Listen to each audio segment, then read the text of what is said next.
La France endeuillée par la plus grave catastrophe routière depuis 33 ans. Nous retrouvons immédiatement sur place l'envoyé spécial de la chaîne française M6, Julien Ababou. Julien, bonjour. Bonjour.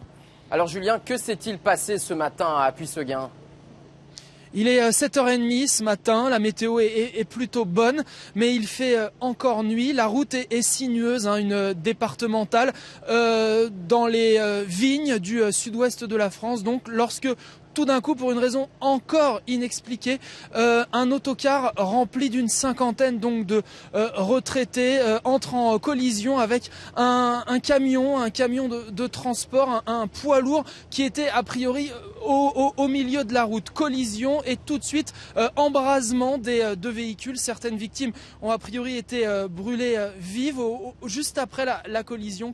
Alors l'émotion est intense. Les plus hautes autorités françaises sont sur place ou vont s'y rendre ?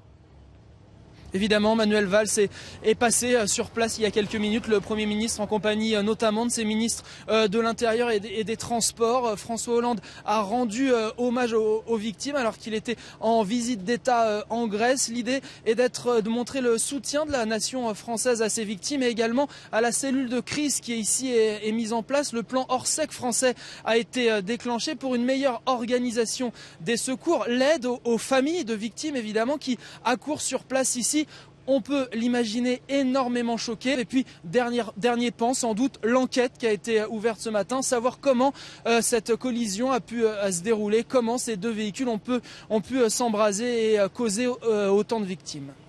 Merci, c'était Julien Ababou, notre confrère de la chaîne française M6, sur place à Puisseguin, après cette catastrophe routière la plus grave connue par la France depuis 33 ans.